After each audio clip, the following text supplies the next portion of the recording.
Praise Lord, good morning. आज सुबह के मनन में मैं आपका स्वागत करता हूँ। आज मैं पढ़ने जा रहा हूँ भजन संहिता 80 पद का पद 3, 80 अध्याय का पद 3 यहाँ लिखा है। हे परमेश्वर, हमको ज्यों का त्यों कर दे और अपने मुख का प्रकाश चमका, तब हमारा उद्धार हो जाएगा। यहाँ पर परमेश्वर का वचन हम देखते हैं, एक ऐसे व्यक्ति की प्रार्थना है जो कह रहा है कि हे परमेश्वर, हमको ज्यों का त्यों कर दे। मतलब जैसे पहले हम थे, जिस शांति में थे, आनंद में थे, या फिर हम उन खुशियों के अंदर थे, हमें वो वैसे ही बना दे दोबारा।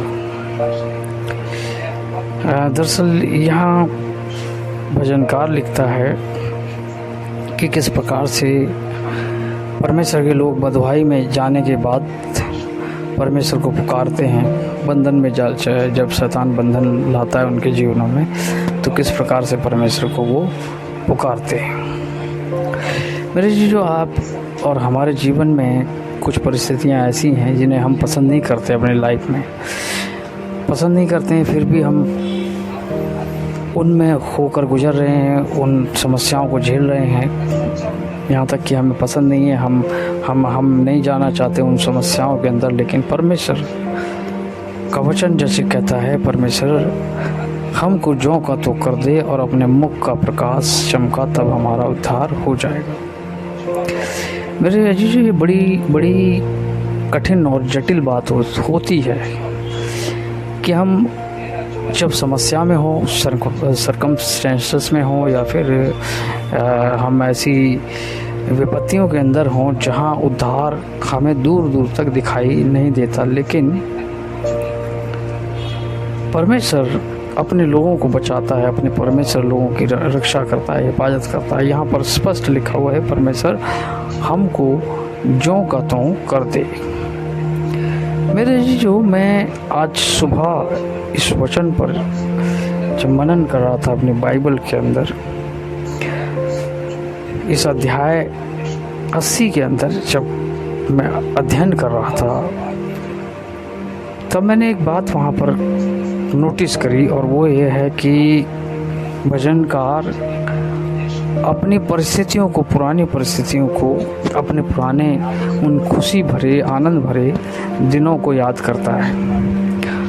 और यहाँ दरअसल अध्याय 80 के अंदर ये वचन 3 बार आया है। अगर आप ध्यान से देखेंगे, वहाँ पर 3 बार ये वचन आया है, हे परमेश्वर हमको ज्यों का त्यों कर दे।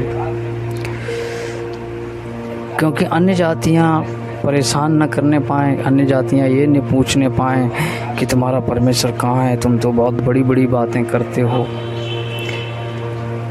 हम भी कभी कभी ऐसी परिस्थितियों से होकर गुजरते हैं, ऐसे हालात से होकर गुजरते हैं, और हमें समझ नहीं आता कि क्या करें क्या ना करें। यहाँ तक कि हम चिल्ला रहे होते हैं, हम अपनी विनतियों को परमेश्वर के सामने ले जा रहे होते हैं कि परमेश्वर तू हमारी विनतियों को सुन ले। भजनकार लिखता है 3 बार दरअसल ये सेम वचन जो है दोहराया, एक प्रकार से बार बार आने का मतलब होता है। जब बाइबल किसी बात को तीसरी या चौथी बार करती है, इसका मतलब वहाँ बहुत ज़्यादा इस वचन का महत्व है, इस वचन को बहुत ज़्यादा महत्व दिया गया है। दरअसल ये प्रार्थना है, और हम में से प्रत्येक व्यक्ति की ये प्रार्थना हो सकती है, या हम में से बहुत सारे परमेश्वर के जन, उनकी प्रार्थना हो सकती है कि परमेश्वर हमको ज्यों का त्यों कर दे और अपने मुख का प्रकाश हम पर चमका, तब हमारा उद्धार हो जाएगा। मेरे अजीजों, परमेश्वर प्रत्येक उस प्रार्थना को सुनता है जो परमेश्वर के सामने रखी जाती है।